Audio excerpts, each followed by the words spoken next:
alƙawari jiya mun nuna yacce muka ake installing software na video scribe tare da cracking. So yau insha Allah za mu magana ne akan gaba ɗaya ya za ka buɗe software gabaki ɗaya ka fara ma aiki da ita. So kamar yacce na alƙawari insha Allah yau za mu ɗora. So kamar yacce kuka gani jiya mun yi installing software kowa successful, kuma yana fatan cewa insha Allah kowa da kowa ya yi installing software yacce ya kamata kuma ta yi. So idan ka gama installing software, dama a cikin nan gun desktop menu naka za a ga cewa software ta zo ko ka ganta akan nan, kuma ba ganta ba kamar yadda na faɗa ce za ka nemo search haka za ka yi searching na ta video scribe. So idan kai searching za ga gashi kamar yadda ke ga video scribe nan ka ganta, muka bude ta. So idan muka bude za ga ka jira za ta kama kamar yadda ke. So software dama haka za ta kuma kuma ta ba darasin mu na bayana faɗa cewa software sai an biya kuɗi, amma da ke mun cracking ba sai mun biya ba, yanzu za mu kuɗi. So kamar yadda nake, idan da misali ba mu biya ba dole sai mun sa wannan register email ɗin nan da password da suke buƙata. So amma babu matsala, mun masu kutse dole raga da za su kai mu za su kama mu za su iya mana abu. So amma mun yanzu tunda mun cracking za mu zo na login ɗin nan, no need ka sa email ko wani abu, kawai ka danna login. In ka danna za ka jira za ta ce maka ya wasan sai wannan nayi wani aiki ne da ita kwanaki, so ban yi sai ba amma san me ba, amma dole zan cancel nashi. To kun ga za ta ce maku ya offline mode enjoy, ba matsala sai ka sa shi. So kamar yadda kuke gani wayannan abubuwan wato ayyuka ne da na yi a baya kwanaki da kun yi su gaba ɗaya. So kai naka gun za a gan shi babu komai saboda maybe kai yau ka fara amfani da software mu kai aiki da su ba, kuma baka buɗe wasu files. To ga wani kuna gani kamar yadda na sabon plus nan a shi create a new scribe ya ce muku sai ka danna kai clicking ka shiga ciki ka danna za ka jira. So muna jira mu ga ya za ta yi mana. So kun ga in dai ka danna create a new scribe ga abin da zai buɗo maka yanzu da baki daya ga shi komai da kuma wannan za ku gani zai buɗo maka. So ga wayan sai ga cikin preview naka wanda za ka yi ayyukan ka gun project ɗin da aka yi aikin ka, nan kasa shine timeline naka. So wannan su ne properties toolbars mu wanda za mu yi amfani da su za mu yi aikin mu komai da komai. So yanzu za mu ɗau misali, za mu fara da ka rubutu text, dan na ma yace za ka sa button na background da kake so, hannun da kake bukata, yace za ka sa waka, yace za mu sa hoto ma duka da charts da komai duka a ciki wannan software ake yi. So basic abin da za mu fara sani a cikinsa zugun toolbars, za mu ɗauki kowanne mu san amfaninsa kuma ya ake amfani da shi. To wannan shine insha Allah za mu magana a kai. Yau za mu magana akan toolbars ne, me amfanin su, ya za ka yi amfani da su, wani menene. So insha Allah za mu fara. Farko dai ga wannan gun kuna gani, so wannan gun shine gun save. Idan ka gama aikin ka yi komai ko baka gama ba kana so ka tashi ka je ka dawo, so wannan gun shine ke indicating ka danna kai saving aikin ka gabaki da. Yanzu misali wannan aikin mu fara kuma ka danna zai ce mana mu sa sunan da za mu sa mu saving, mu sa mu nemi folder da za mu sa sai mu saving, nan ba mu ba sai mu.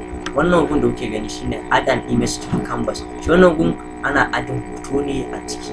So shi ma insha Allah muna cikin aikin mu na gaba za ku ga yadda za mu kawo hoton mu sa a ciki. Ga wannan gun shi kuma T, ko ban faɗa ba mun T, kowa ya ga T ya san cewa text ake ne ko rubutu gabaki daya shine. So ga wannan gun charts ne, wannan masu amfani da statistic abu ko kuma irin kidaya ko jirge su ne za su yi amfani da wannan gun chart da kuma da komai a ciki. So ga gun ajiye abu kuma ita kuma wato music, wanda komai ya sani dai a yanzu dai abubuwan da ke trending ma idan kai abu ko bidiyo kai wani abu idan baka sa background music ba, shi mutane ma za ga abin is not well trend naka baya tafiya ba komai. So amma wannan yanzu insha Allah idan katin ɗaurin aure za kai kana buƙatar za ka tsaya kai tunani ka ga wannan waka za ka sa. In mutum ya baka wakan shi ma za ka iya sawa idan wakan ɗaurin aure ne, idan documentary ne ka san wakan da za ka sa, invitation ne da ka san abubuwan da za ka sa, nan voice over mai tauki gani. Yanzu misali ta nake tutorial ina akwai mic a jikina. So idan na ga dama idan ina so in yi amfani da mic in sa cikin wannan a cikin ina yin aiki na cikin shi video scribe wato ina yin aiki kuma sai zama na bana buƙatar music kamar talla. Misali in kuna kallon talla za ku ga ko tallan film ko tallan wani kaya ko kamfani, ai voice over ake yi a kamfanin ba wai music ake buƙata ba. So zan iya sa mic ina in yi amfani da shi in yi voice over a ciki, gashi nan kowa tuke gani. Sai kuma nan gabaki daya paper text so and color, shi nan gun da tuke gani. Yanzu misali inda nake nuna mouse nan kuma kula fari ne gabaki daya. so shi wannan gun paper din zamu zaɓi kalan da muke so gun mai fito, kaɗan yi customizing background din inda wani baya son fari, kuma kai kanka maybe kayi wani aikin fari, kayi wani baki, kayi wani purple, wani green, wani yellow, duka sun dai. So ga kuma gun hannu, wannan shine hannun da zaka yi amfani da su wajen yin rubutu. Misali akwai in kuna kallon status ko video, za ku ga hannu yana wani bago ne, ko a reality ma gaske wani bago ne, wani badami ne, wani zai yi amfani da gaba daya, wani zigzag. Yanzu misali bari mu duba, in ka shiga bangaren hannun za ku ga types na hannun, kun gani in muka dan hau za ku ga, bari mu dan taba wannan hannun, za ku ga item, kun ga yanzu wannan badami ne ma gaba ki da, kun ga nan item in muka aiki shi to ina da shi ma nake amfani da hawan hannu shi ma, kuma shi da hagu ya koma hannun yana amfani da komai da komai shi ma. So wannan kuma kawai appearing zai as fading, kawai kun gani ba hannu ba kuma, amma ga shi yana rubuta mana. So ga kuma zigzag, kamar kana irin masu amfani da needle wato allura haka, kuma ko kula kamar dinki yake yi a cikin yake. So wannan ga kuma wannan zip, kamar irin ana zipping, okay, gas nan dai ko coloring ne dai, wannan ba san ma ne irin wannan bane, amma ta amfani da irin wannan ne fitin ba. So ga kuma na zip din da nake wannan, kuma za ka kara kamar dinkewa ne. So wannan kenan gabaki daya kan yau maganin akan tubers gabaki daya da muke zamu. So mu yanzu da ke zamu amfani da hannun dama, sai da yawa mutane hannun dama suke, ko kuma kan yi san kai, ni ba go ne ban amfani da hannun haguna, da shi nake amfani ne ma. So yanzu kun ga hannun bai fito ba komai da komai, to yanzu mun karɓi hannun mu yacce za mu yi komai. So insha Allah a nan za mu sa aikin mu na yau a tutorial din ma gabaki daya. So next tutorial za mu yi amfani ne, za mu nuna yacce za mu yi adding texture da background da komai da komai yacce na fara muku.